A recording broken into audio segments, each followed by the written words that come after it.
원격 수업을 받으면서 학교 급식 대신 집 근처 편의점 도시락을 사 먹길 희망하는 서울 초중고 학생에게 바우처 10만 원권이 제공됩니다.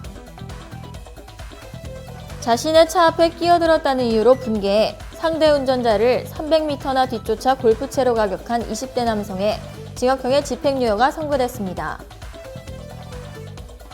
국내 신종 코로나 바이러스 감염증 확산세가 지속하는 가운데 10일 신규 확진자 수는 400명대 중반을 기록했습니다. 고용노동부가 정한 기준보다 적은 초과 근무를 하다가 사망했더라도 업무 스트레스가 과중했다면 산업재해로 인정할 수 있다는 법원의 판단이 나왔습니다.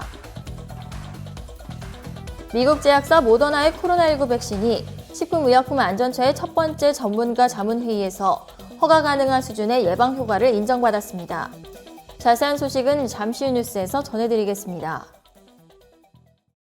시청자 여러분 안녕하십니까? SDTV 뉴스 이수정입니다.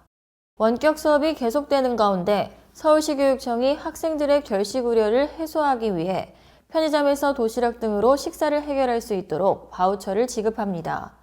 서울시 교육청은 10일 서울시와 25개 자치구, 한국편의점산업협회와 함께 이 같은 내용의 희망급식 바우처 지원 사업을 한다고 밝혔습니다. 교육청은 등교하지 않고 원격 수업을 하는 서울의 초중고의 학생 약 56만 명 중 희망자에게 개인당 10만 원의 제로페이 모바일 포인트로 지급합니다.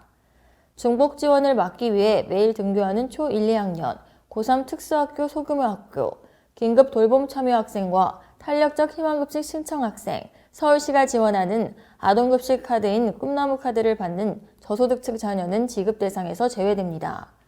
바우처는 편의점 6곳에서 이달 20일부터 7월 16일까지 사용할 수 있습니다.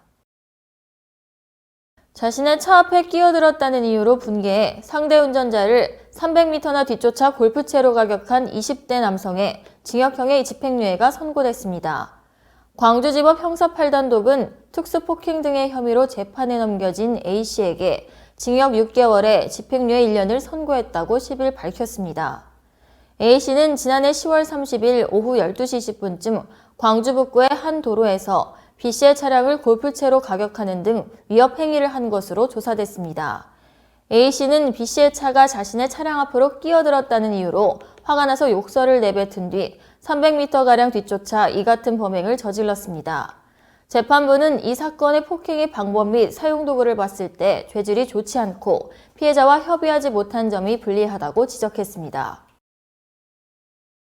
국내 신종 코로나 바이러스 감염증 확산세가 지속하는 가운데 10일 신규 확진자 수는 400명대 중반을 기록했습니다. 중앙방역대책본부는 이날 0시 기준으로 코로나19 신규 확진자가 463명 늘어 누적 12만 7,772명이라고 밝혔습니다. 전날보다 101명 줄면서 지난 3일 이후 일주일 만에 400명대로 떨어졌습니다.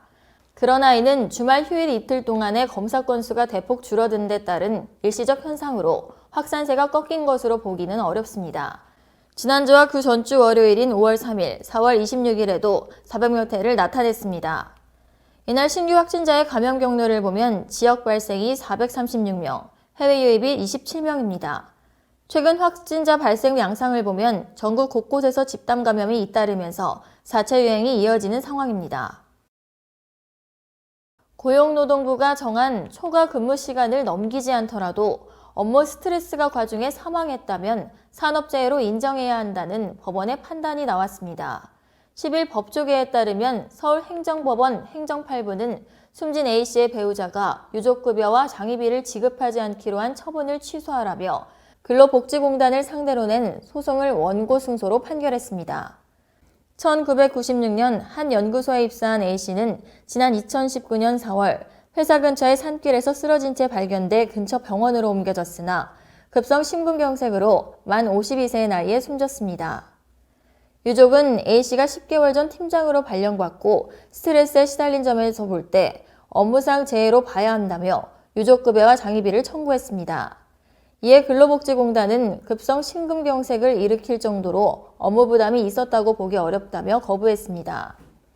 고용노동부 고시는 심장질환 발병 전 12주 동안 주당 평균 60시간을 넘으면 업무와 질병의 관련성이 강하다고 평가하고 52시간부터는 시간이 길어질수록 업무와 질병의 관련성이 더 커진다고 평가하도록 했습니다.